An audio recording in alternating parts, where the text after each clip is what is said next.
Let us put ourselves in the holy presence of God as we say in the name of the Father, the Son, and the Holy Spirit. Amen.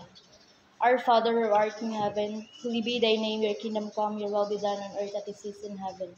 Give us this day our daily bread and forgive us our sins, as we forgive those who sin against us. Do not bring us to the test, but deliver us from evil. Amen. So good morning, everyone. Good morning.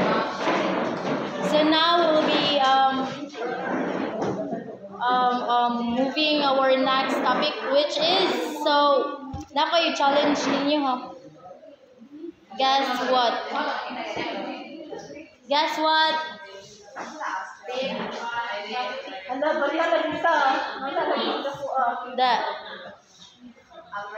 American document. Ano naman sa Australian. De. Recognition. White card. Contract. Recognition. Danyo recognition. Danyo recognition. De. USA. De. Complete the one, but complete the below.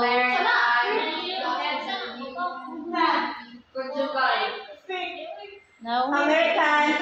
American document conjugal. Gigamit na ako ang flag sa kuhan kay naadira ang words.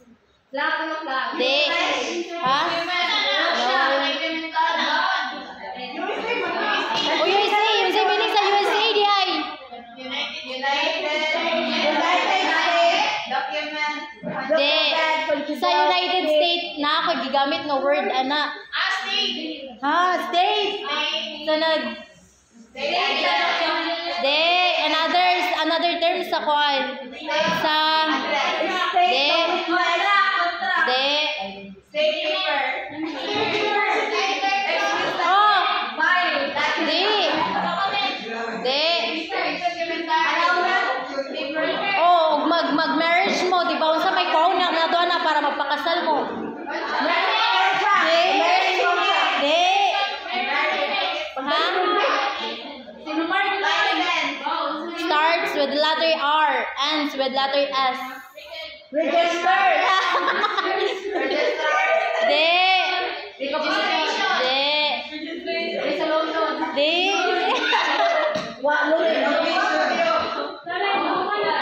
Katong gingon ni Miot nga. Hay, matutawag ka ng abroad biya unsa may kinahanglan na to. Di. Unsa may tawag ana kan mga passport, mga visa. Ah, requirement. De, ina.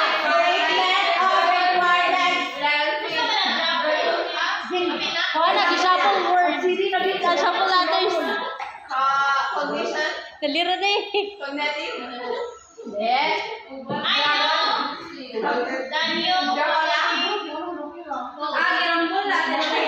Rambol na. Oh, rumble. Rambol. Oh, code. Danyo statement code of ethics. See, statement. Natagaan naman ninyo ang state requirements. Lang. Saman. A. Start with letter A. According. Yes! Correct! According to.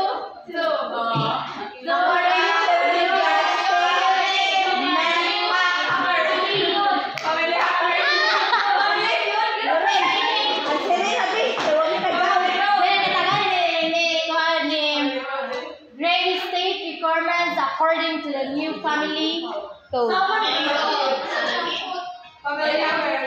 Diba? So, introduction. Marriage is a fundamental social institution and legal contract that creates rights and obligations between two individuals. Therefore, understanding the legal prerequisite is essential for anyone considering entering into this significant union.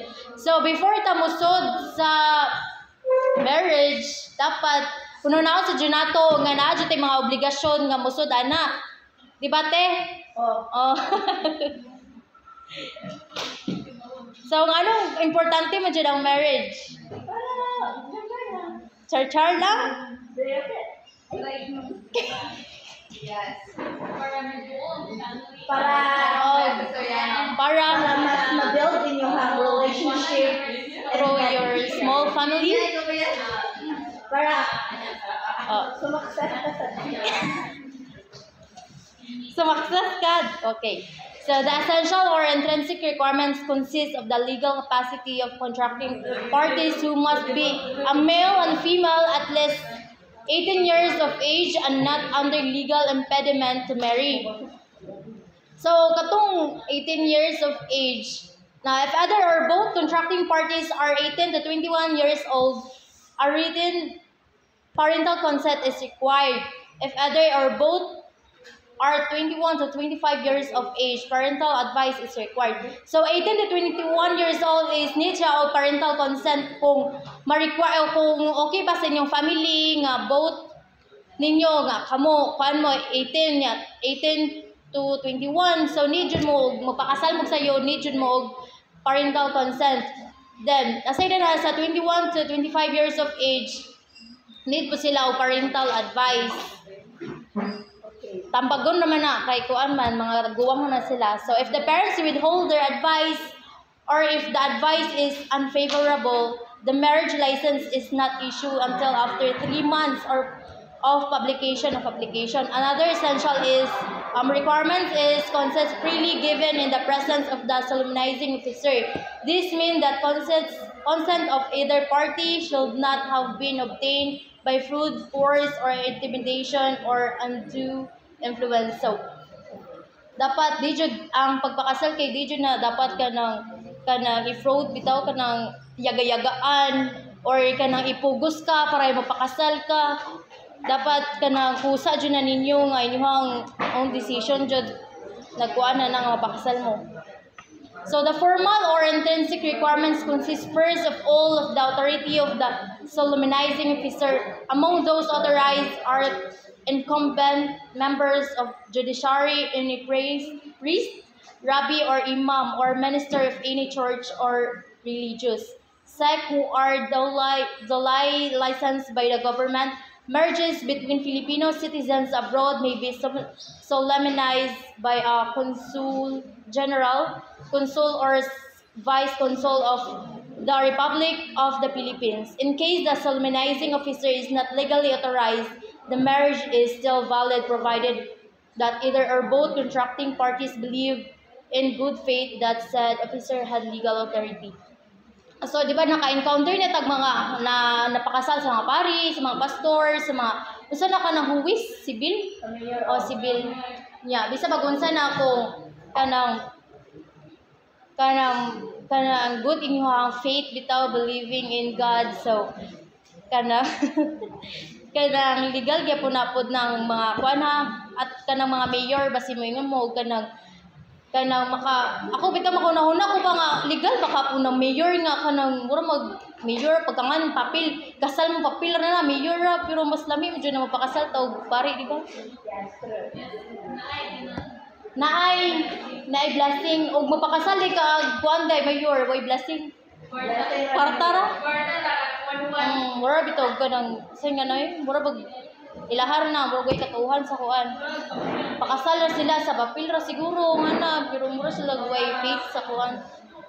Okay, in case either or both parties to the marriage are the point of that, the following may solemnize the marriage: the captain of a ship at sea or the pilot of a plane in the flight. If the parties are passengers or crew members, the military commander of a unit who is commissioned officer. If the parties, whether members of the armed forces or civilians, are within the zone of military operation, pursuant the local government code which took effect on January 1, 1992, the mayor of the city or municipality is empowered to solemnize a marriage. So katong mga trabahante sa mga pilot, sa pilot na mga kanang nasa mga cruise ship, nasa mga barko, is pwede din sila, kanang mga dako-dako, pwede din sila magpakasal sa ilang mga trabahante or mga crew members. Pwede sila may mo pakasal, ana. So a sound requirement is a valid marriage license. However, the marriage may be solemnized even without a marriage license under any of the following condition. If either or both are at the point of death, if the residence is either party is so located that there is no means of transportation to ensure such party to appear personally before the local registrar. Marriage among Muslim or more members of the ethical cultural communities, provided that this is solemnized in accordance with their customs, rights, or practices. Marriage of a man and woman who have lived together as husband and wife for at least 5 years and without any legal impediment to marry each other. So katong maguyab bitog sud sa 5 years nga nag-live-in kay pwede sila pakasal nga kuan. Ay pwede din na sila pakasal kay murag legal ang siguro nga na. Right now, together as husband and wife for at least 5 years and without any legal impediment to marry each other. So unsa man ni para ninyo kaning sa last sentence bitaw?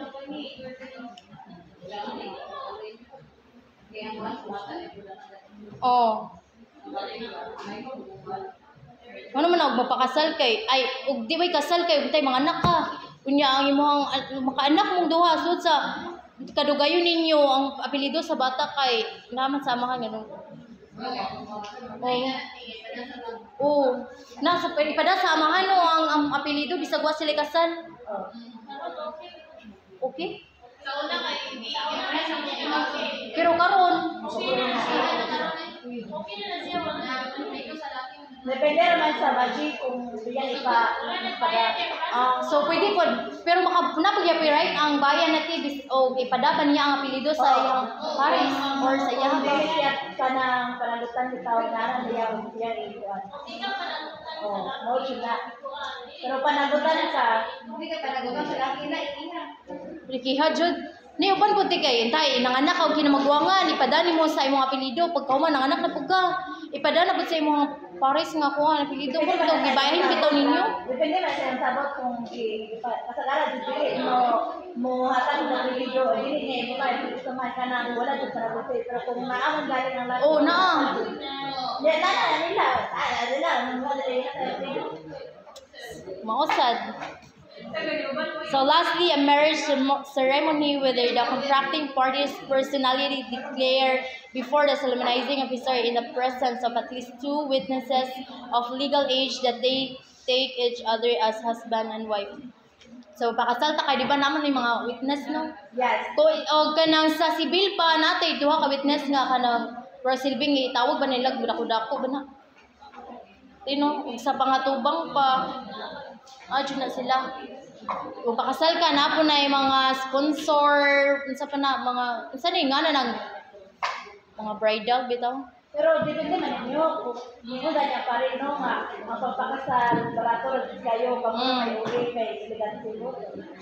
Bitaw sakto jud gate. So again, og mapakasal ka dapat na 2 witnesses sa ng legal age ko siya. Okay, that's all. Thank you everyone.